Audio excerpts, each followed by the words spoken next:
तो मुझे इस बात का भी डर था कि कहीं मैं दुबई में ना फंस जाऊं। अगर ये वाली फ्लाइट डिले होती तो भाई वो फ्लाइट पक्की छूटनी है। भाई क्या एकदम तगड़ी फ्लाइट लैंड हुई भाई, जब उतरी ना उछल गई। ये एयरपोर्ट था या मजाक था, मैं अभी तक समझ नहीं पा रहा हूँ। मुझे लगता है कि वाईफाई इंटरनेट है ही नहीं, कि सारा काम मैनुअल हो रहा था। फ्लाइट दुबई एयरपोर्ट वाले सबको एक फ्री होटल दे रहे हैं, उसी हिसाब से मुझे भी एक फ्री होटल रूम मिल गया।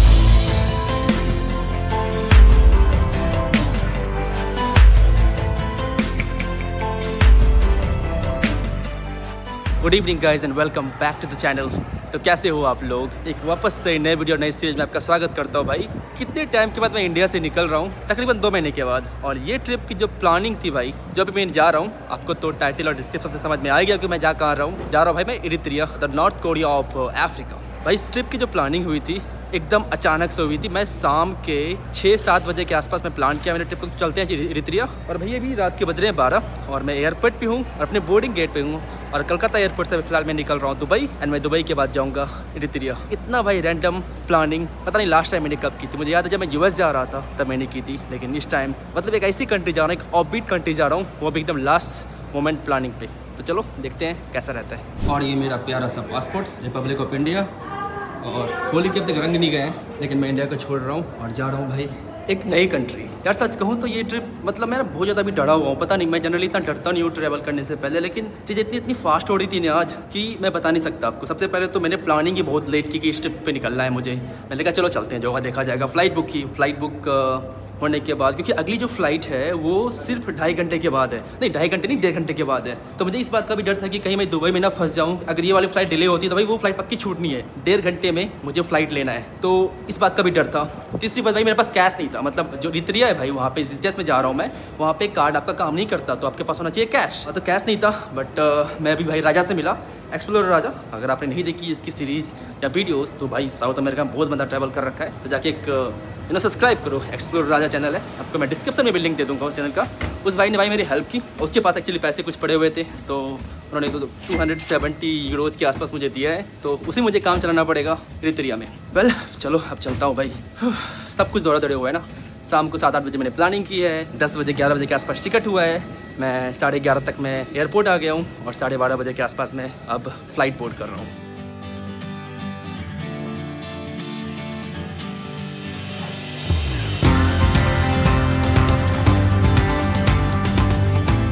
तो गाइज़ मैं कलकत्ता से फ़्लाइट करके पहुंच चुका हूं मैं दुबई, और मेरी अगली फ़्लाइट है 7 बजे की। मैं 5:20 के आसपास यहां पे लैंड हुआ था और 5:30 में मैं यहां पे पहुंच चुका था। तो काफ़ी सब कुछ फास्ट हो गया। सिक्योरिटी में यार एक पता है मेरा इसमें आईपैड है, बट किसी ने निकलवा के नहीं देगा। आईपैड वगैरह सब साथ में चला गया। इंडिया में सब कुछ खोलते हैं, चार्जर वगैरह सब निकालना पड़ता है। यहाँ पे कुछ सबसे बढ़िया था, लेकिन यहाँ पे सबीर भाई मिल गए। क्या बोलना चाहोगे सबीर भाई? भाई मुझे आपसे मिलकर बहुत ज़्यादा खुशी हो रही है। यकीन करो, इंडिया में अगर किसी बंदे ने हिचहाइकिंग और ट्रैवलिंग इंट्रोड्यूस करवाई है ना, तो वो आप थे यार। और हम लोग भी आपको फॉलो करके आज यहाँ पे पहुंचे हैं। ये भी अभी ट्रैवल करते हैं। इनका चैनल का नाम है पाक ट्रैकर। हाँ ऐसा ही है, पाक ट्रैकर। हाँ पाकिस्तान ट्रैकर जी। इंडिया में एक इंडो ट्रैकर था ना, हमने इसलिए उसे इधर पाक ट्रैकर निकाल दिया। लेकिन भाई आपको फॉलो करके यहाँ पे पहुंचे, यकीन करो।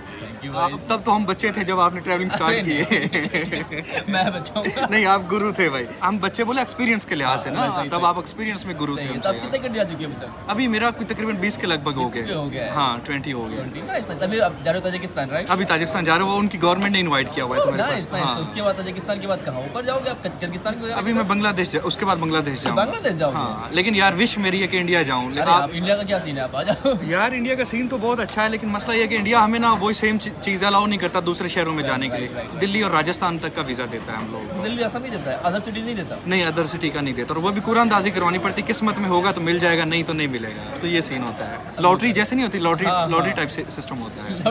लॉटरी सिस्टम होता है इंडिया का वीज़ा। विजिट वीज़े के लिए तो बहुत चक्कर होता है, लेकिन जो लॉटरी सिस्टम है वो ये है कि उसमें वो पलमगिरी वीज़ा, जैसे हम जाते हैं ना किसी दरगाह पे जाने के लिए, तो उसमें हाँ रिलीजियस वीज़ा वो हमें मिल सकता है, दूसरे वीज़े नहीं मिलते। तो बाकी हम तो चाहते हैं कि दोनों कंट्रीज में यार ताल्लुकात अच्छे हो जाएं, ताकि हमारा आना जाना शुरू हो जाए यार। लोग तो एक ही, तो बाउंड्रीज ने हमें अलग अलग किया हुआ है। तो गवर्नमेंट जाती नहीं कि नहीं जाए। आपके देश बस हमारे देश। आपको मेरी तरफ से इनविटेशन है भैया, आपने जल्दी आना है पाकिस्तान, ठीक है ना? हाँ बस आपका वेट है भैया। तो अभी समीर भाई ने कहा कि कॉफ़ी पी के जाऊँ, तो समीर भाई और मैं कॉफ़ी कुछ पी रहे हैं और मेरी फ़्लाइट है अब चलिए 6:15 हो गया और मैं 6:35 का मेरा गेट क्लोज है, तो 20 मिनट बचे हैं मेरे पास, ठीक है।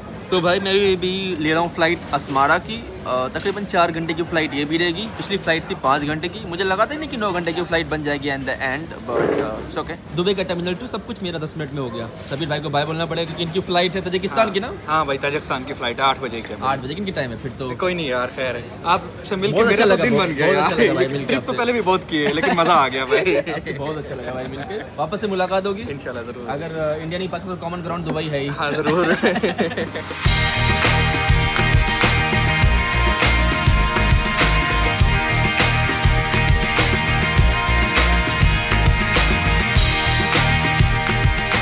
भाई मुझे लग नहीं रहा कि इतनी फ़्लाइट फुल है, 10 लोग हैं लिटरली मुझे लग रहा है यहाँ पे। हालांकि हो सकता है पहले भी बस आ चुकी होगी, मैं अभी बस से आ रहा हूँ। और भाई मैं वापस से ले रहा हूँ फ्लाई दुबई जाने के लिए असमारा। ये मेरा ऑलरेडी बोर्डिंग पास वगैरह है और मेरा प्यारा सा पासपोर्ट रिपब्लिक ऑफ इंडिया। और इधर एमिरेट्स की बहुत सारी फ़्लाइट है और मैं ये फ़्लाइट लेने के लिए तैयार हूँ। अभी सुबह के 7 बज रहे हैं यहाँ पे। Let's go to the North Korea of Africa, मतलब इरित्रिया। कंट्री का नाम है भाई इरित्रिया, एक इटालियन कॉलोनी है। बाकी मैं आपको जाके वहाँ बताऊँगा। तो गाइस फ्लाइट पे तो फिलहाल मैं बैठ चुका हूँ, 4 घंटे की फ़्लाइट ये भी है।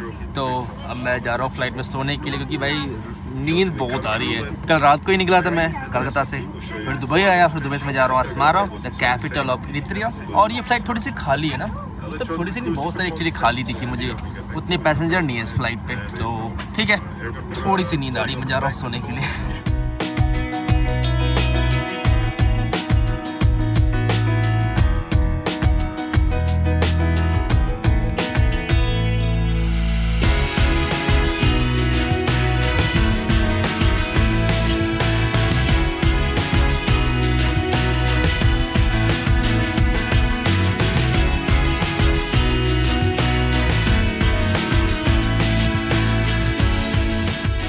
तो गाइज वेलकम टू इरित्रिया, आपका स्वागत करता हूँ भाई मैं असमारा इंटरनेशनल एयरपोर्ट पे। अभी जस्ट मेरी फ़्लाइट लैंड हुई है असमारा। भाई क्या एकदम तगड़ी फ़्लाइट लैंड हुई भाई, जब उतरी ना उछल गई। मैं डर गया था थोड़ा 5 सेकंड के लिए, बट फिर नॉर्मल हो गया सब कुछ चीज़ें। और अब मैं जा रहा हूँ, मुझे करवाना है इमिग्रेशन और बाहर निकलना है। भाई कोई प्लान तो बनाया था नहीं, तो मुझे पता नहीं कहाँ रहना है, क्या यहाँ पर करेंसी का नाम है, कुछ पता ही नहीं है। मतलब मैं ऐसे ही ना वो हो गया कि मैं सोया हुआ था और सो के उठ के मैं कहाँ पहुँच गया हूँ, क्योंकि अभी मेरी ढंग से नींद खुली है और मुझे याद आ रहा है कि अच्छा मैं इरित्रिया आ गया हूँ क्या। मैं सच में एकदम थोड़ा कंफ्यूज हूँ कि मैं भी लग रहा है कि मैं इंडिया में, क्योंकि मैं इंडिया काफ़ी टाइम रह गया था, तो मुझे लगा इंडिया ही दिख रहा है, इसके बाद ये इंडिया नहीं है, ये कोई अलग कंट्री है। तो फिर दिमाग लगा अच्छा ये तो इरित्रिया आ गया हूँ मैं। चलो अब जरा जाके देखते हैं बाहर क्या है नहीं है।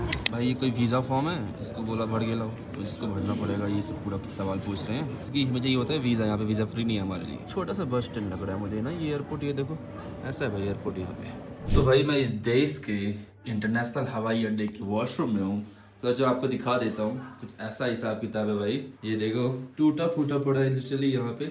एक तो गायब भी कर दिया है, सिंक है, गर्म पानी आती नहीं है, कुछ भी नहीं है। जो मिरर है वो टूटा हुआ है, जरा देखो, लाइक एयर ब्लो है बट हैंड ड्रायर काम नहीं करता। वॉशरूम भाई गंदा पड़ा है, ना टॉयलेट पेपर भी नहीं है, बस यही है भाई, यही एक ही यहाँ पर वॉशरूम है। और ये कुछ ऐसा दिख रहा है अभी। Welcome to the Asmara bus station. Bus station में आपका स्वागत कर रहा हूँ मैं।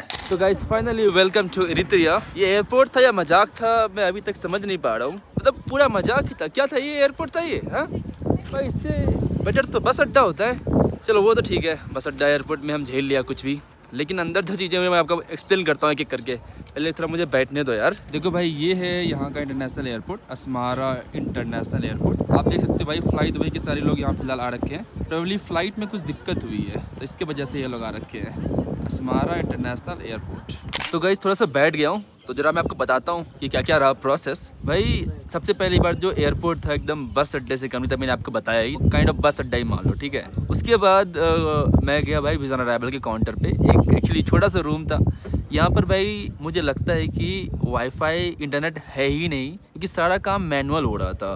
तो मैंने बोला कि मुझे चाहिए वीज़ा ऑन अराइवल। एक प्री अप्रूवल लेटर आपको लेना पड़ता है जो कि यहाँ की टूर एजेंसी आपको दे सकती है, उसके लिए आपको अलग चार्ज लगते हैं। तो मैंने वो लेटर ले रखा था। 3 महीने का वैलिडिटी, ऑलमोस्ट मुझे 1 महीने पहले मिल गया था ये लेटर। तो मुझे लगा था आऊँगा मैं आराम से, बट अचानक से प्लान हो गया तो मैं आ भी गया यहाँ पे। तो मैंने उनको लेटर दिया तो वो अपना पूरा एकदम उनका पूरा बहुत सारा फाइल था भाई वहाँ पे, बहुत सारे फाइल्स में खोज रही है मेरा पेपर कहाँ है, कि एक पेपर मुझे मिलता है, एक पेपर इनको मिलता है। उनको मिला तो उन्होंने कहा अच्छा ठीक है करते हैं वीज़ा प्रोसेस। $70 अमेरिकन लिए भाई। सिर्फ डॉलर्स में पे कर सकते हो यहाँ पे, यूरोज वगैरह में आपको अगर पे करना चाहो तो आपको फिर बाहर लेके जाएंगे, आपको चेंज करवानी पड़ेगी तब पे कर सकते हो। ये हो गया। उसके बाद एक फुल पेज स्टिकर वीज़ा लगाते हैं। एरित्रिया का मैं आपको दिखा नहीं सकता भाई वीज़ा, बट एक फुल पेज लगाते हैं स्टिकर वीज़ा फॉर्म फिल करना पड़ता है आपको, फोटो देने की कोई ज़रूरत नहीं क्योंकि फ़ोटो आपकी वीज़ा में भी नहीं लगता है। तो ये था सीन। और फिर कस्टम की भाई बहुत लंबी लाइन लगी हुई थी। मैंने कहा मेरे पास तो कोई बैग नहीं, बोलता फिर तुम जाओ अगर तुम्हारे पास कोई बैग नहीं, क्योंकि भाई सब कुछ यहाँ पे मैनुअली हो रहा है भाई। मतलब ऐसा लग रहा है कि मैं ना 100 साल पहले आ गया हूँ। 100 साल तो कुछ ज़्यादा हो गया, मतलब 30-40 साल पहले मैं आ गया हूँ टाइम से। मैंने टाइम ट्रैवल कर लिया है, ऐसा ही फील हो रहा है। क्योंकि कहीं कंप्यूटर का नामो निशान नहीं है भाई। कंप्यूटर चाहिए होता है अगर आपके पास होना चाहिए इंटरनेट नाम की एक चीज़ होती है जो कि इससे आप आपस में कनेक्ट होते हो। यहाँ पर नहीं है भाई वो इंटरनेट नाम की चीज़, यहाँ पे किसी के पास है ही नहीं। मैंने 20 लोगों से पूछ लिया कि भाई हॉटस्पॉट दे दे, मैं एक मैसेज कर देता हूँ घर पे कि मैं आ गया हूँ, तो बोलता है नहीं भाई हमारे पास तो इंटरनेट है ही नहीं। फिर मैंने डायरेक्टली इमिग्रेशन ऑफिसर से पूछ लिया तो उनके बोलता है हमारे पास भी इंटरनेट नहीं है। मैंने कहा किसके पास मिलेगा इंटरनेट यहाँ पे? मैंने कहा कि साइबर कैफे वगैरह कुछ होगी तो देख लो। भाई यहाँ पे सुना इंटरनेट है भी ना तो 2G मिलेगी। एक व्हाट्सएप मैसेज जाने में 10 दिन लग जाते हैं यहाँ पे, 10 वर्किंग डेज। तो अब सैटरडे संडे उसमें काउंट नहीं होता हूँ मजाक कर रहा हूँ भाई मैं। छोटा सा भाई एयरपोर्ट था ये, और मैं अपना बैग के साथ फिलहाल यहीं पे बैठा हुआ हूँ। ये देखो मेरा बैग है भाई, एक छोटा सा बैग से ट्रैवल कर रहा हूँ मैं। ये सारा जो पे वगैरह किया वो है। एक अच्छी बात मुझे और लगी कि लोग बहुत ही फ्रेंडली हैं, ओवर फ्रेंडली मैं बोलूँगा। और तीसरी बात की शाहरुख खान के और बॉलीवुड के भी यहाँ दीवाने हैं लोग, लिटरली दीवाने हैं यहाँ पे लोग। मैं जिस रूम में था वहाँ पे सारी लड़कियाँ, यहाँ पे लड़कियाँ ही काम कर रही थी ना, तो लड़कियाँ भी बोल रही है Bollywood Shahrukh Khan my love and blah blah ब्ला।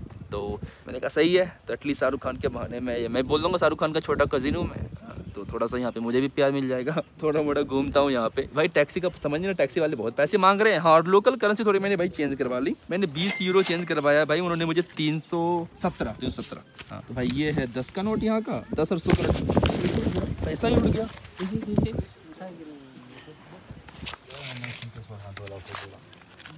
तनी को तो मनी है, वो भी चला ही जाएगा ऐसा लग रहा है। ये है भाई देख लो, आपको कभी अच्छे से दिखाऊंगा। पहले ये है यहाँ की लोकल करेंसी, और 2 सिक्के भी दिए मुझे। यहाँ पर आपका ना इंटरनेशनल कार्ड वगैरह काम नहीं करता है यहाँ पे। ये आई थिंक कंट्री पे ऊपर सैंक्शंस लगे हुए हैं, तो उसकी वजह से यहाँ पे आपका इंटरनेशनल कार्ड काम नहीं करेगा यहाँ पर पता नहीं एटीएम हो भी नहीं, क्योंकि भाई एटीएम के लिए भी चाहिए होता है इंटरनेट। बिना इंटरनेट के एटीएम थोड़ी काम करता है, तो कुछ तो कनेक्टिविटी चाहिए होती है। तो इंटरनेट ही गायब है इस देश से, तो आधी चीज़ जो मॉडर्न दुनिया में होती है यहाँ पे तो होगी ही नहीं। मतलब फ़ोन पे से पेमेंट करना तो भूल ही जाओ आप, वो तो अलग नेक्स्ट लेवल चीज़ें हो जाती हैं इनके लिए। लेकिन हाँ, वो कैश वाली कंट्री है, हर जगह सब कुछ कैश से पे करना पड़ेगा। तो देखता हूँ कैसा रहता है हिसाब किताब। अभी जा रहा हूँ मैं, जाकर हिचाई करता हूँ। मैं जाऊँगा सिटी, मुझे खुद ही नहीं पता कहाँ रहना है। चीज़ें महंगी लग रही है मुझे, सैंक्शंस की वजह से। जो डॉलर का रेट है वो 15 पे अटका हुआ है। $1 = 15। यहाँ की करेंसी का भाई नाम है नकफा। और 10 का नोट लो या 50 का नोट लो या 1000 का नोट लो भाई, सेम है भाई। तो भाई ये देखो, ये है 10 नक्का का नोट। पलटाया जाए तो ये दिख रहा है कुछ ऐसा, पुल है, पता नहीं कौन से पुल है, और ट्रेन है क्या है। हाँ ट्रेन ही लग रहा है, बस ऐसा है, नकफा कहते हैं। ओके भाई, फिलहाल अभी एक बस आ रखी है, मैं बस पे सवार हो गया हूँ। स्टोरी थोड़ी सी डिफरेंट है, बताता हूँ क्या हुआ। तो भाई भी आई थिंक फ्लाइट दुबई की फ्लाइट में कुछ दिक्कत हुई, तो फ्लाइट दुबई के जितने भी पैसेंजर्स है उसको कोई होटल लेके जाया जा रहा है। तो भाई मैं भी इसी पे सवार हो गया हूँ। हालांकि जो लोग यहाँ से जा रहे थे उसको लेके जा रहे थे, लेकिन मैं आया हूँ वहाँ से, फ्लाइट दुबई से आया हूँ। तो देखता हूँ फ्री में भी हो सकता है होटल मिल जाए, अगर किस्मत अच्छी रही तो, क्योंकि सबको होटल लेके जा रहे हैं। कौन सा होटल पता नहीं भाई, क्योंकि एयरपोर्ट नहीं अरेंज किया है भाई। एरित्रिया से कंट्री में अगर फ्लाइट नहीं जा पा रही है, किसी वजह से प्रॉब्लम हो रही है फ्लाइट में, तो खुद अरेंज कर रहे हैं भाई होटल। थोड़ा सा शॉकिंग है मेरे लिए।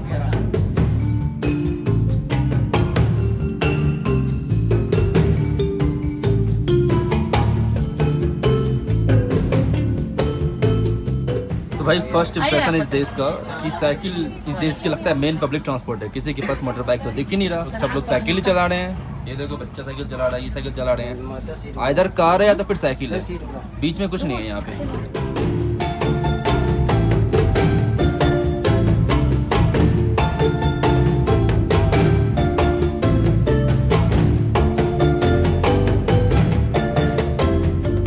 भाई साहब जिस देश में अंग्रेजी ना बोली जाती और जहाँ पे इंटरनेट काम नहीं कर रहा, जहाँ पर मैं समझा सकूँ गूगल ट्रांसलेट करके, उस देश में ट्रैवल करना बहुत मुश्किल है। अभी वही मुश्किल का सामना मुझे करना पड़ रहा है भाई। समझाता हूँ क्या हो रहा है मेरे साथ। ओके, सो बेसिकली बात ये हुई कि जो फ्लाइट दुबई यहाँ से जाने वाली थी दुबई के लिए, आई थिंक जब लैंडिंग के टाइम ना बहुत ज्यादा भाई झटका लगा था। तो पता नहीं कुछ टूट फूट गया होगा, हो सकता है, मैं यही इमेजिन कर रहा हूँ, मुझे उतना टेक्निकल नॉलेज नहीं है तो मैं बता नहीं सकता कि क्या एग्जैक्टली हुआ था। तो उसकी वजह से क्या हुआ कि जो फ्लाइट यहाँ से दुबई जाने वाली थी वो दुबई नहीं जा रही है अभी। वो प्रोबेबली शाम को जाएगी, कल जाएगी, रात को जाएगी, जो भी हो। तो वहाँ पे बस मिली मैं, तो मुझे समझ आया, मैं बस पे बैठ गया। मैं आके भाई यहाँ पे बैठा तो पता चला कि ये फ्लाई दुबई एयरपोर्ट वाले सबको एक फ्री होटल दे रहे हैं। उसी हिसाब से मुझे भी एक फ्री होटल रूम मिल गया। लेकिन मैं उसको समझा रहा हूँ कि भाई मैं आउटगोइंग पैसेंजर नहीं हूँ, मैं नहीं जा रहा हूँ दुबई, आज की फ्लाइट से नहीं जा रहा हूँ। हाँ, मैं फ्लाई दुबई की फ्लाइट से जाऊँगा लेकिन 2-3 दिन के बाद जाऊँगा, आज नहीं जा रहा हूँ मैं। उनको भाई समझ नहीं आया और बहुत सारे लोग थे, तो मैं जाकर बात करूँगा लास्ट में भी कि भाई मैं पैसे दे के रहूँगा,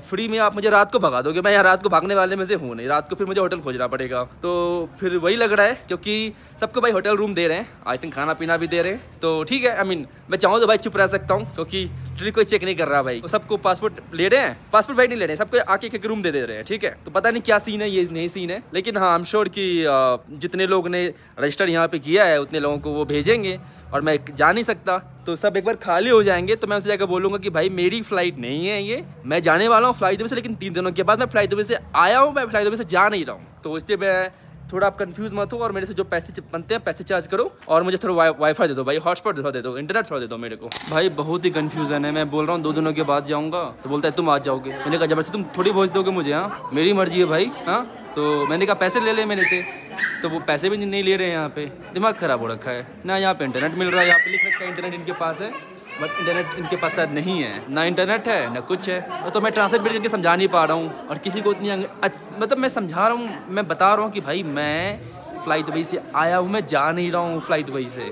तो शायद उनको समझ में नहीं आ रहा, बट ठीक है यार, मैं अपना बैग तैग रखता हूँ और शाम को बोलूँगा मैं नहीं जाऊँगा क्योंकि शाम को मुझे लेके जाएंगे। मैं शाम को बोलूँगा भाई मैं नहीं जाने वाला हूँ और फिर देखा जाएगा क्या होता है। तो भाई मैं इनको बता के थक गया कि मैं फ्लाई दुबई से आया हूँ, जा नहीं रहा हूँ, ये मेरी फ्लाइट नहीं है जो कैंसिल हुई है। इनको समझ में नहीं आने वाला, बोलते हैं कि आई सेड ओके मैं पे करना चाह रहा हूँ, बोलता है नो यू डोंट पे। मैंने कहा ठीक है भाई, शाम को तब तुम आओगे ना, बोलोगे सब जा रहे हैं तुम भी जाओ, मैं नहीं जाऊँगा। मैंने उनको बोल दिया I will go after 2 days। तो कंफ्यूज है अपने आप पे। मैंने कहा हाँ भी, बोलता यू चेंज योर फ्लाइट। मैंने कहा नहीं मेरी ओरिजिनल फ्लाइट ही 2 दिनों के बाद है। तो समझ ही नहीं आ रहा उनको, बट ठीक है आप क्या ही कर सकते हैं। ये अंग्रेजी इनको समझ में नहीं आ रही और लोकल लैंग्वेज बोल नहीं पा रहा हूँ। मैंने 10 लोगों से बताया किसी की you speak English, you speak English, you speak English, तो बोलता है no no no no no. ठीक है, ये भाई फिलहाल इरित्रिया का फ्लैग ऐसा कुछ दिखता है, ये देखो काफी खूबसूरत है फ्लैग इस देश का। जो मुझे भाई उन्होंने रूम दिया है उसमें बालकनी भी छोटा सा है, ये देखो छोटा सा बालकनी है। तो जरा मैं आपको रूम भी दिखा देता हूँ, रूम टूर भी दे देता हूँ आपको जरा। ये कुछ ऐसा है भाई रूम टूर मेरा। एक बेड है, एक गद्देदार सोफा है जो डायरेक्शन में हर डायरेक्शन मूव कर जाता है। टीवी है भाई एकदम क्या मस्त, एलईडी टीवी लगा रखी है इन लोगों ने। सेटअप बॉक्स तो पता नहीं क्या चलता भी नहीं चलता है। हाँ भाई ऐसा लग रहा है मैं प्राचीन काल में आ गया हूँ। टेलीफोन दिया है, काम करता है नहीं करता है पता नहीं। तो ये था मेरा होटल जहाँ मैं फिलहाल रह रहा हूँ। कुछ ऐसा दिख रहा है, वेदर काफ़ी शानदार है, थोड़ी सी हवा चल रही है, बट थोड़ा मैं यहाँ पे वॉक वगैरह करता हूँ। तो भाई ये था मेरा वीडियो का आज एक्सपीरियंस। कल मैं गुवाहाटी से निकला था और गुवाहाटी से मैं आता कलकत्ता से अचानक प्लान बना कि मैं देश को छोड़ रहा हूँ और थोड़ी सी एक इंटरेस्टिंग कंट्री जा रहा हूँ। तो मैंने कहा चलो चलते हैं इरित्रिया। वीज़ा मेरे पास काफ़ी टाइम से पड़ा हुआ था, मैंने कहा चलो यूज ही कर लेते हैं इसको। तो मैंने फटाफट टिकट करी, ऑलमोस्ट लास्ट मोमेंट पे राजा भी भाई वहाँ पे मिल गया, एक्सप्लोर राजा। तो उसने मेरी थोड़ी करेंसी से हेल्प कर दी, क्योंकि आई मीन हेल्प कर दी, मैं उसको इंडियन रुपीज़ भेज दिया। बट हाँ डॉलर इंडिया में थोड़ा मतलब लास्ट मोमेंट में मिलना मुश्किल लग रहा, स्पेशली रात के 10-11 बजे के बाद। और इसलिए वो काफ़ी हेल्पफुल हो गया, क्योंकि यहाँ पे भाई आपका कार्ड काम नहीं करेगा, आपको यही जो लोकल करेंसीज जो डॉलर्स और यूरो हैं वही यहाँ पर काम करने वाले। तो चलो मैं थोड़ा सिटी का चक्कर वगैरह लगाता हूँ। ये थी थोड़ा सा स्टोरी कैसे मैं यहाँ पर पहुँचा। और अचानक से भाई मतलब एडवेंचर ऐसा लगता है ना कि भाई कैसा मतलब अचानक से बिना प्लान के एक ऐसी कंट्री पहुँच जाओ जिसके बारे में कुछ भी नहीं पता, जहाँ पर इंटरनेट नहीं है, जहाँ पर क्या चल रहा है समझ ही नहीं आ रहा। तो अपने आप में लगता है चलो भाई कुछ एडवेंचर कर रहे हैं। 8 साल पहले मैं ये सोच भी नहीं सकता था जो मैं आज कर रहा हूँ, थैंक्स टू भाई आप लोग। क्योंकि लाइक अचानक से कहीं भी चले जाना भाई, पहले बहुत प्लानिंग करनी पड़ती थी कि ये करूँगा वो करूँगा, फिर होता था कुछ, लेकिन आजकल अचानक से बिना प्लान के निकल जाता हूँ। वेल तो गाइस फिलहाल इस वीडियो में इतना ही रखते हैं। आपको अगले वीडियो में दिखाने वाला हूँ मैं असमारा का मेरा फर्स्ट एक्सपीरियंस कैसा है असमारा और कैसा है यहाँ का वातावरण। आज के लिए इतना ही रखते हैं भाई। मेरा इंस्टाग्राम है नोमैड शुभम, अगर आप फॉलो नहीं करते तो फॉलो कर लेना। आज के लिए इतना ही, बाय, तस्वीदानिया।